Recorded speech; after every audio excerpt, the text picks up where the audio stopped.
Deep Rock Galactic. Danger. Darkness. Dwarves. Wait, what the fuck? Deep Rock Galactic is one of those games that's around every corner you turn, with people constantly yelling the game's catchphrases down your throat like rock and stone.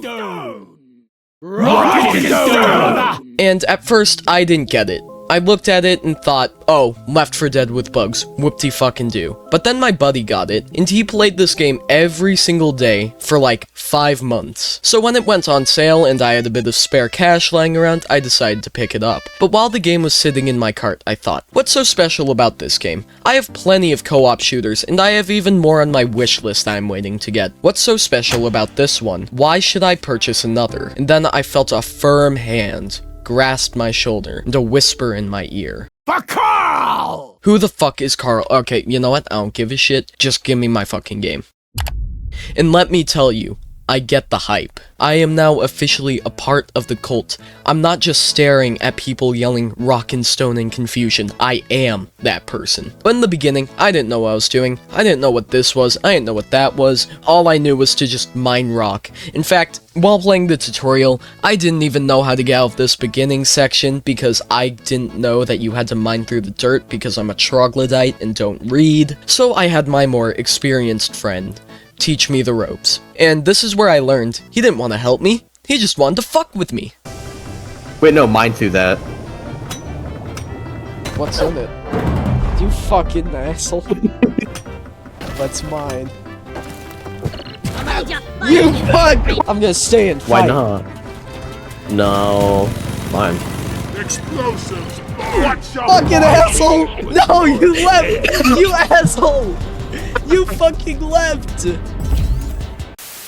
The majority of you guys know this game because you guys voted on it, but if you don't, first of all, what is wrong with you? And second, I will enlighten your stupid, arrogant ass. This game centers around you and 3 friends messing around the hub area, drinking beers, kicking barrels, and playing Flappy Bird. Also, there's like this side content where you can do missions and like go into caves and shoot stuff, but like no one really gives a shit about this. Everyone focuses on this. In all seriousness, this game is a 4-player co-op shooter that heavily focuses on teamwork. In many ways, it's similar to Left 4 Dead. In fact, it's considered one of Left 4 Dead's children.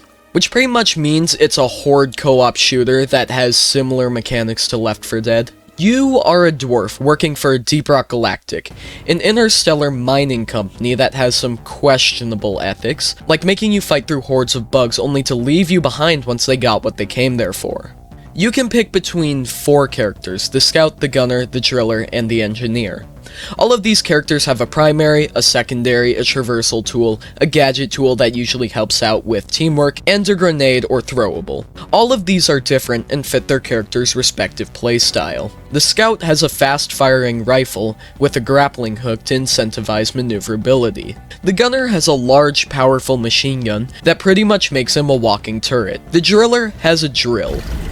Shocker. And a flamethrower, or a modern-day war crime. The engineer, who is pretty much ripped straight out of TF2, meaning he builds turrets, and he has a grenade launcher. You can either play with your friends or randoms, and usually I wouldn't recommend playing with randoms because the internet's a disgusting place full of degenerates, but I actually like the community of the game. This community is actually really decent. I've not come across one person shoving the mic down their throat and making the most disgusting guttural sound known to humans, and I haven't come across a guy calling me shit and finding my IP address because I didn't res him in time. The community is actually really nice, mainly because nobody talks. Everyone in this game communicates with text chat or pings. Even though there is voice chat, nobody uses it, but even though nobody talks, I still feel like I build up a strong camaraderie, I guess you would say, with these people. Maybe it's us all chanting rock and stone in unison, or maybe it's us pointing at a piece of gold saying we're rich.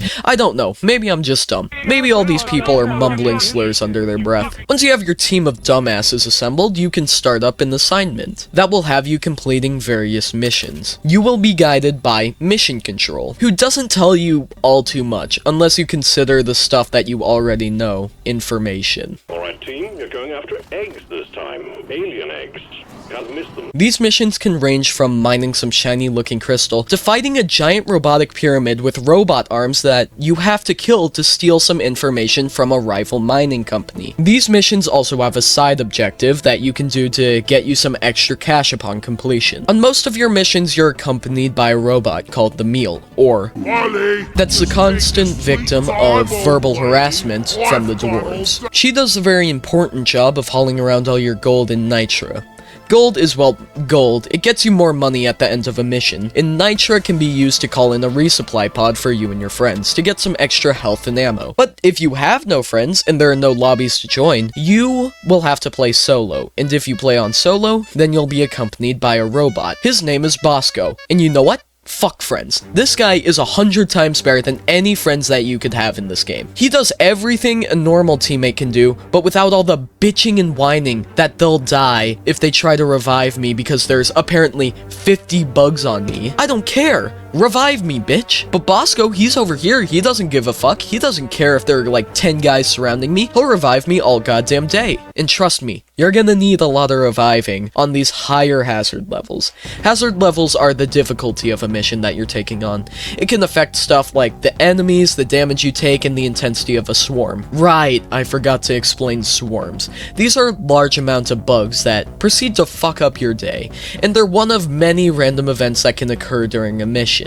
The random events can range from being a difficult enemy to fight, or a meteor shower while in a cave. It doesn't make too much sense, just don't question it. These random events combined with the procedural generation of the caves and all of the different biomes just add a level of randomness that I really enjoy in games. I made a whole video on roguelikes, go watch that if you haven't, but the main idea in that video is I like the randomness in video games. I think it adds an extra layer of replayability, with one run never being the same as another, and Deep Rock Galactic kinda mimics that with all of their caves being procedurally generated. Like, one moment I'm just mining my Morkite, being a good little slave, and the next moment I'm fighting a fucking testicle monster, and I'm calling in a cleaning pod, and you don't even know what's going on anymore. It's invigorating never knowing what odd things you can come across on a mission. These combined with the fact that you can destroy the environment in any way you please creates a unique experience I haven't seen any other game replicate. Earlier, I mentioned how I came into this game thinking that was the bugged version of Left 4 Dead. So I was not ready for the insane amounts of enemies that are just in this game. You have your basic bug grunt. He doesn't do much damage, isn't much of a threat, they come in swarms. You can really just take him out easily. Like, they have some armored variants, but they're not even that difficult to take out. And then you have these big guys that you have to shoot in the ass to kill, and then there are these flying guys, and each enemy has variants to fit the specific biome you're in, and did I mention the robots? And now you can see how the sheer amounts of enemies in this game can be overwhelming. But they still somehow keep them all fun to fight. Each are perfectly designed with strengths and weaknesses and ways to kill them. But wait, let's take a step away from all of this action, and let's go back to the beginning. No, the very beginning. Like, right when you start up the game, and take a look at the first screen that appears. A season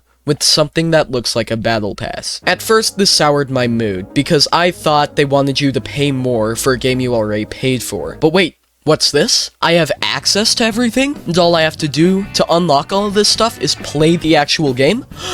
My god, this is revolutionary. This is groundbreaking. But in all seriousness, this game requires no extra payments besides the one that you made to get this game. All of the weapons and cosmetics can be unlocked by simply playing the game. And I find it kinda sad that we give a game praise for having that, because this used to just be the standard, until a bunch of greedy AAA studios started adding loot boxes into their game, and microtransactions and paid battle passes, that our standards have fallen so much that we praise a game for having this once basic feature. Alright, my little rant is over, let's get back to the actual game. Every dwarf and Bosco, because he's just better than any teammate you can have, I love this guy, can have their gear upgraded using the minerals that you got from the caves. And if you need more of these minerals, you can head over to the trading terminal and get some in exchange for money. You can also get perks from this terminal, and you have to get perk points by completing certain milestones. And that's another thing I started noticing about this game. It doesn't really have a main menu. This little hub area acts as your main menu. Everything that you'd see in the main menu is right here. And I think this is something more games should do. Main menus are boring and bland,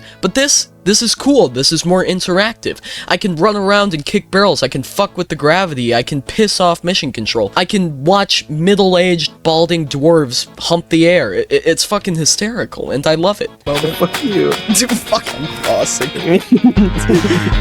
And it just adds an extra layer of fun to games that you don't see much anymore. In a day and age where AAA games appeal to pro players and people who play competitively, it's important to remember that we play these games to have fun, and Deep Rock does a good job at reminding you of that. If you want to go into a mission drunk, there's nothing stopping you. This game gets out of your way and lets you experiment with things. You can drill a hole just like down. You can just drill down and nothing's stopping you. It also puts a big incentive on fucking with your friends with friendly fire. You can shoot your friends, blow them up, refuse to revive them, dance on their corpse. There's just so much shit that you can do that makes me love this game. Everything in Deep Rock is a co-op shooter at its finest. That's the end of the video. You guys are probably tired of hearing me ramble. So, you know, if you liked the video, then subscribe. And my next video is probably gonna be on Sons of the Forest, and then I'm gonna start up a new poll to see what stuff you guys want. And yeah, that's it. See you.